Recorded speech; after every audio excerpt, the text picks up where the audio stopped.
అందరికీ నమస్కారం. పోరాటాల పురిటిగడ్డ తెలంగాణ సాయుధ పోరాటంలో చురుకైన పాత్ర పోషించిన ఐలమ్మ గారే నాకు స్ఫూర్తి అంటూ ఏదైతే రాజకీయాల్లోకి వచ్చి తన పాత్రని అత్యంత అద్భుతంగా పోషిస్తున్న మన గల్లా మాధవ్ గారితో ఉన్నాం. రీసెంట్గానే చూసాం మనం ఏదైతే అంబటి రాంబాబు గారి ఇష్యూ కానీ, లేదంటే తర్వాత మేడం గారు చేసిన ప్రెస్ మీట్లో చేసిన కామెంట్స్ కానీ, కొంతమంది వైసీపీ నాయకులకి మింగుడు పడని పరిస్థితి అయితే చూసాం. కాకపోతే ఇక్కడికి వచ్చిన తర్వాత జగన్మోహన్ రెడ్డి గారితో కూడా సంస్కారవంతంగా భాష మాట్లాడించడంలో ముఖ్య పాత్ర పోషించారు మన గల్లా మాధవ్ గారు. ఒకసారి మేడం గారితో ఉన్నాం. మేడం నమస్తే అండి.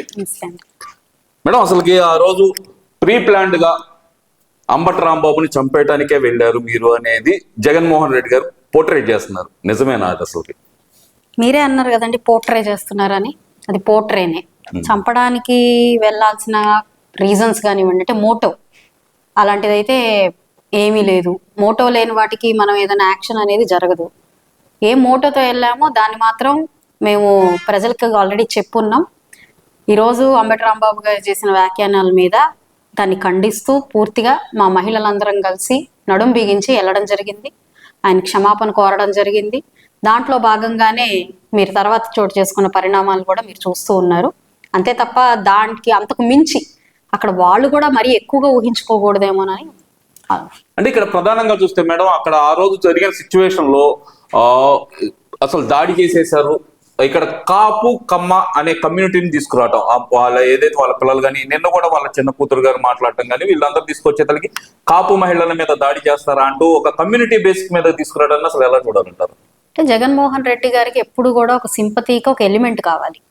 ఆ ఎలిమెంట్ ఒక డెడ్ బాడీ అవ్వచ్చు, ఆ ఎలిమెంట్ ఒక మన స్కామ్ అవ్వచ్చు, ఆ ఎలిమెంట్ ఒక గంజాయి అవ్వచ్చు, లేదంటే ఆ ఎలిమెంట్ ఒక క్యాస్ట్ అవ్వచ్చు, ఒక క్రీడ్ అవ్వచ్చు, రేపొద్దున ఒక మతం అవ్వచ్చు.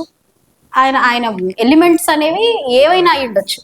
సో ఈ రోజు ఆయన తీసుకున్న కార్డు ఏదైతే ఉందో, ఆయన కమ్యూనిటీ కార్డుని తీసుకొని వచ్చారు. కమ్యూనిటీ కార్డు తీసుకొని వచ్చి మాట్లాడాలి అన్నా కూడా ఒక అర్హత ఉండాలి. ఎందుకు ఈ మాట అన్నానంటే, ఎప్పుడు కూడా మీరు మాట్లాడే ఆ కమ్యూనిటీకి ఎక్కడ కూడా ఒక మంచి వాల్యూ ఇవ్వడం కానివ్వండి, వాళ్ళ పట్ల ఒక మంచి అభిప్రాయం ఉన్నది చూపించడం కానివ్వండి జరగలేదు. గతంలో ఈ రోజు ఆ కార్డుని వాడుకుంటూ మాట్లాడుతున్న వాళ్ళ కుమార్తెలు, వాళ్ళ ఫ్యామిలీ మెంబర్స్, వాళ్ళకి సపోర్ట్ చేస్తున్నానో స్క్రిప్ట్ రాసిచ్చినానో నాకైతే ఐడియా లేదు. కానీ జగన్మోహన్ రెడ్డి గారు అండ్ ఇతర పెద్దలు అందరూ కూడా, వీళ్ళెవ్వరూ కూడా ఈరోజు ఆ కాపు కమ్యూనిటీ అనేదో మాట్లాడుతున్నారే, ఆ కమ్యూనిటీకి ఎప్పుడు కూడా ఒక మంచి విలువ ఇచ్చింది కానివ్వండి, వాళ్ళ గురించి మంచిగా మాట్లాడింది కానివ్వండి ఎక్కడ దాఖలాలు లేవు. అలాంటి అభిప్రాయం ఆ కమ్యూనిటీ మీద ఉన్న వ్యక్తులు ఈ రోజు వచ్చి మా అని కలుపుకుంటున్నారు అని అంటే, అవసరానికి దేన్నైనా మా అని, లేదు అవసరం లేకపోతే మీ అనే ఒక ప్రవృత్తి ఉన్న నాయకులు వాళ్ళందరూ కూడా మనం అని ప్రజలందరూ చాలా స్పష్టంగా ఈరోజు అర్థమవుతూ ఉంది. కాబట్టి దీన్ని వాడుకొని ఏదైనా మనం లబ్ధి పొందాలి అని అనుకునే పరిస్థితిగా మాత్రం ఇది కరెక్ట్ కాదని కూడా నేను ఈ సందర్భంగా మీకు చెప్తాను. అంటే ఇక్కడ జగన్మోహన్ రెడ్డి గారు ఇంకో పాయింట్ కూడా రైజ్ చేశారు మేడం. ఆ రోజు ఏదైతే కనుక పొరపాటున నోరు జారి మాట్లాడారు, తర్వాత వచ్చేసి క్షమాపణ చెప్పారు, దానికి ఆయన అభినందించాల్సిన పోయి ఈ దాడులు ఏంటి అనేది జగన్మోహన్ రెడ్డి గారి పాయింట్ మేడం. మరి ఈ అభినందించాల్సిన అనే మాటను తీసుకుంటే అండి, జగన్మోహన్ రెడ్డి గారు ఓడిపోయిన వెంటనే నన్ను ప్రజలు అభినందించాల్సింది పోయి, నేను చేసిన మంచి పనులని వాళ్ళు ప్రశంసించాల్సింది పోయి, షాలు కప్పి నాకు మంచి చెప్పాల్సింది అంటే భుజం తట్టాల్సింది పోయి, ఈరోజు ఇలా ఎందుకు ఉంచారు, ఇలా ఎందుకు ఓడిచ్చారో నాకు తెలియలేదు అని అన్నారు ఆయన. అంటే ఒక పరిణామం జరుగుతున్నప్పుడు ఆయనకి ఎందుకు జరిగిందో అన్న అనాలిసిస్ అనేది పూర్తిగా చేసుకోకుండా ఆయన వస్తూ ఉన్నారు. దానివల్ల కూడా ఈరోజు ఈ విషయం కూడా ఆయనకి అభినందించాల్సింది పోయి మీరు ఇలా చేశారు అని అంటే, ఖచ్చితంగా ఆయన ఏం జరిగింది, ప్రజలకి మనం ఎంత కోపాన్ని తెచ్చాము, వాళ్ళ మనసుల్లో ఎలాంటి ఆలోచనని కలిగించాము మన మాటల వల్ల అనే ఒక అనాలిసిస్ అనేది చేసుకోకుండా ఆయన ఊరికే మేము చేసిందే కరెక్ట్, మేమేం చేసినా కరెక్ట్ అనే ఒక మాటను ఎస్టాబ్లిష్ చేయడానికి ప్రతిసారి కూడా ప్రయత్నిస్తూ ఉన్నారు. కామన్ మ్యాన్ ఈరోజు మీరు ఇంజెక్షన్ ఎక్కించుకొని అలా ప్రవర్తించే కామన్ మ్యాన్ అయితే ఖచ్చితంగా ఈరోజు లేరు. ప్రతి ఒక్కళ్ళు ఆలోచిస్తున్నారు.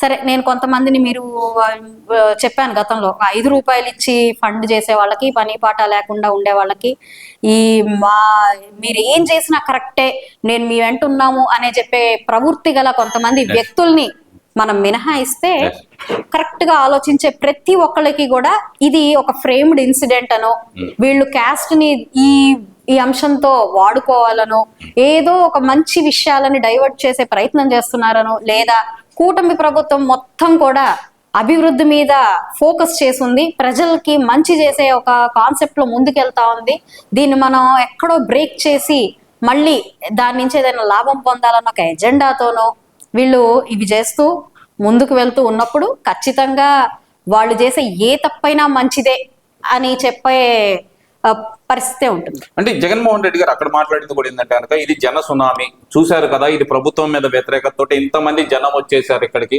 గుంటూరు రాష్ట్రం దిగ్బంధం అయిపోయింది, ఇది జగన్మోహన్ రెడ్డి అంటే అని చెప్పి మరి వాళ్ళ తరపు నుంచి వస్తున్న ప్రచారాన్ని అసలు ఎలా చూడాలంటారు? ఇప్పుడు గుంటూరు సంద్రోహం లేదంటే ఇంకోటి అంటే ఆయన్ని కొట్టే బదులు, లేకపోతే ఆయన్ని చూడ్డానికి, ఆయనతో ఒక ఫోటో దిగడానికి ఆరాట పడే బదులు న్యాయం కోసం, ధర్మం కోసం, లేదంటే మీరు అనుకుంటున్న న్యాయం కోసం, మీరు అనుకుంటున్న ఈ మంచి విషయం జరిగింది అనుకుంటున్నారు, ఆయన తప్పు చేయలేదు అనుకుంటున్నారు, దానికోసం అన్నా మీరు ఇది అసెంబ్లీలో అడగాలన్నా ఎట్టి పరిస్థితుల్లో, వాళ్ళు మన మీద ఇలా చేసున్నారు, ఇది తప్పు చేశారు వాళ్ళు, ఇది అసెంబ్లీలో మీరు ప్రశ్నించాలి, రేపు 11వ తారీఖు మీరు అసెంబ్లీకి వెళ్ళి మా తరపున ఇది అడగండి అని చెప్పి ఆయన అడగాలి. ఆయన అడగకుండా ఆయనతో ఫోటో దిగడానికి మాత్రమే మనం బయలుదేరి వస్తాము అని అంటే బహుశా వాళ్ళు ప్రజలు కాదు, కేవలం ఆయన మీద ఉన్న అభిమానంతో వచ్చిన కొంతమంది వ్యక్తులు ఆయన కలవడానికి వచ్చారు, కలిసి వెళ్ళిపోయారు అన్నది మాత్రం నేను అనుకుంటున్నాను. అంటే ఇది జంగిల్ రాజ్ అంటూ జగన్మోహన్ రెడ్డి గారు ప్రతి చోట చేస్తున్న కామెంట్స్, మరి ఈ జంగిల్ రాజు గురించి అసెంబ్లీలో ప్రస్తావించడానికి ఏదైతే 11వ తారీఖు స్టార్ట్ అవుతుంది అసెంబ్లీ, ఆ రోజు తనతో కలిపి ఆ 11 మంది అసెంబ్లీకి వచ్చే అవకాశం ఉందంటారా మేడం? మరి వస్తే బాగుంటుందని అనుకుంటున్నానండి. ఎందుకంటే ఏదో ఒక మాట అనేయడం, ఆ మాటని ప్రజల్లోకి తీసుకెళ్లాలనుకోవడం, ఒక అబద్ధాన్ని నిజం చేయాలి అని అనుకునే ఆలోచన ఉండడం కంటే, మీరు అనుకునేవన్నీ ఏవైనా సరే, ఏదైనా అనుకోండి, మీరు అనుకునేవన్నీ కూడా మీరు అసెంబ్లీకి వచ్చి మాట్లాడితే, నేను ఆల్రెడీ చెప్పాను, ఆన్సర్ చేయడానికి మా అధినాయకుడు ఉన్నాడు, మా మినిస్ట్రీ మొత్తం కూడా చాలా సిద్ధంగా ఉంది, ఖచ్చితంగా మీరు ఏ ప్రశ్న అడిగినా కూడా దానికి సమాధానం చెప్తాం. ప్రజాక్షేత్రంలో మీరు చక్కగా తెలుసుకోండి, ఎందుకంటే ప్రజలు మీకు ఇచ్చిన తీర్పుకి మీరు ఇలా ఉన్నారు కాబట్టి ప్రజాక్షేత్రంలోనే మీరు సమాధానాలు పొందాలి అని నేను కోరుకుంటున్నాను తప్ప ఇలా ప్రదర్శనల ద్వారా ఏదో చూపించాలనే ప్రయత్నం చేయకూడదు అని అనుకుంటున్నాను. అంటే ఇది పరామర్శ యాత్ర అనుకోవచ్చు అంటారా, లేదంటే బల ప్రదర్శన యాత్ర అనుకోవాలంటారా మేడం? అసలు పరామర్శకి ఆ వర్డ్ ఏదైతే ఉందో పరామర్శ అనేది, దానికి అర్థం జగన్మోహన్ రెడ్డి గారికి మాత్రం డిఫరెంట్ గా ఉంటది. జనరల్ గా ఎవరికైనా కష్టంలో వాళ్ళు ఏ తప్పు చేయకుండా ఏదైనా ఒక కష్టంలో ఉన్న వాళ్ళకి ఏదైనా జరిగితే యూజువల్ గా పరామర్శిస్తాం, ఇంత కష్టం మీకు వచ్చిందా అని. కానీ మనమే మాటలని, మనమే తప్పులు చేసి, మనం దానికి శిక్షార్హులైన వాళ్ళు లోపల జైలు లోపల ఉంటే వాళ్ళని ఈయన పలకరించి నేను ఉన్నాను అని ధైర్యం ఇస్తుంటాడు. అంటే అది మీరు మంచి చేశారన్న ఎంకరేజ్మెంట్ కావచ్చు, మీరు ఇది ఇలా కంటిన్యూ చేయండి నేను మీకోసం ఉన్నాను అని చెప్పే ప్రయత్నం కావచ్చు. ఈ ప్రయత్నంలో భాగంగా ఈయన వెనకాల వచ్చిన వ్యక్తులు ఏ గూటి పక్షి ఆ గూటికి జరుగుతుందన్న చందాన ఈరోజు ఆయనకి బలాన్ని చేకూర్చడం కోసం వచ్చిన వాళ్ళందరినీ మనం తీసుకుంటే, నాకైతే ఎస్టాబ్లిష్ చేయడానికి, నేను ఇది ఇలాగే కంటిన్యూ అవుతుంది, మా దాష్టికం ఇలాగే ఉంటుందని చెప్పడానికి మాత్రమే ఒక ప్రదర్శన లాగా ఉంటుంది తప్ప అది ఒక పరామర్శ లాగా అయితే మాత్రం కనపడదు. మేడం, ఈ రోజు అయితే కనుక ఆర్కే రోజా గారు, మాజీ మంత్రి ఆర్కే రోజా గారు గుంటూరు వచ్చారు అంబటి రాంబాబు గారు కుటుంబ సభ్యులను పరామర్శించడానికి. అక్కడికి వచ్చి మాట్లాడుతూ అంటే కొంచెం మిమ్మల్ని పర్సనల్ గా టార్గెట్ చేసేసి, భూమికి 3 అడుగులు ఉండని వాళ్ళు కూడా ఈ రోజు వచ్చి మోరడు ఎగిరెగిరి పడుతున్నారు అంటూ ఆమె చేస్తున్న పర్సనల్ టార్గెట్ వ్యవహారాన్ని అసలు ఎలా చూడాలంటారు? పర్సనల్ టార్గెట్ అనేది ఎప్పుడు కూడా నాయకులందరికీ పరిపాటిగా వస్తుందండి. ఎందుకంటే డేటా పరంగానో ప్రొఫెషనల్గా టార్గెట్ చేయాలి అని అంటే కొంత పరిణితి అవసరం. అది లేని వాళ్ళు జనరల్గా బాడీ షేమింగ్ వెళ్ళిపోతూ ఉంటారు. సో ఆవిడ ఏం మాట్లాడినా that shows her mentality or maturity అని మాత్రం చెప్పగలుగుతాను, అంతకంటే నేను ఆన్సర్ ఏం చేయను. సింగిల్ వర్డ్ ఆన్సర్ మేడం, దానికి ఏదైతే రోజా గారు ఏదైతే కామెంట్ చేస్తున్నారో దానికి ఒక 2 lines లో ఒక ఆన్సర్ చెప్పండి మాకు. బలి చక్రవర్తి కూడా 3 అడుగుల వామనుడికి బలైపోయాడేమో, అది మనకి చరిత్ర చెప్తుంది, మన పురాణం చెప్తుంది అని చెప్పగలుగుతాను. ఓకే మేడం, ఓవరాల్ గా ఇప్పుడు గుంటూరు చుట్టుపక్కల జరుగుతున్న ఈ సిచ్యువేషన్, అసలు అభివృద్ధి లేదు, సంక్షేమం లేదంటూ ఈ వైసీపీ నాయకులు చేస్తున్న ఆరోపణలు, అలాగే చూస్తే కనుక అంబటి రాంబాబు గారు మొన్నటి వరకు ఏదైతే కనుక రాష్ట్రంలో అన్ని చోట్ల బాగానే ఉందో ఒక గుంటూరులోనే మాత్రమే అభివృద్ధి లేదంటూ ఆయన చేసిన వ్యాఖ్యలు, ఇవన్నీ ఎలా చూడాలంటారు? ఎందుకని పర్టికులర్ గా మిమ్మల్ని టార్గెట్ చేస్తున్నారని పోవాలంటారు? అంటే ఎక్కడ మనం ఒక లాభం పొందాలి అని అనుకుంటామో అక్కడ ఏం బాగాలేదు అని చెప్పడం అనేది ఫస్ట్ స్టార్టింగ్ ఎస్టాబ్లిష్ చేయాల్సిన ఒక విషయం. ఆ ఎస్టాబ్లిష్మెంట్తోనే ఆయన ఒక ఫార్ములా బేస్డ్, ఎప్పుడు కూడా ఒక ఫార్ములా బేస్తో ముందుకెళ్తూ ఉంటారు. ఆయన ఏదో ప్రవోక్ చేస్తారు, ప్రవోక్ చేసిన తర్వాత పరామర్శించిన తర్వాత కులం తీస్తారు, కులం తీసిన తర్వాత మళ్ళీ ఉమెన్ తీస్తారు, ఉమెన్ తీసిన తర్వాత మళ్ళీ దాన్ని మతం తీస్తారు. ఇలాగా అదొక ఫార్ములా. ఆ ఫార్ములా బేస్ చేసుకుంటూ ఇక్కడ ఏం జరగలేదు అని ముందు అక్కడ చెప్పాలి.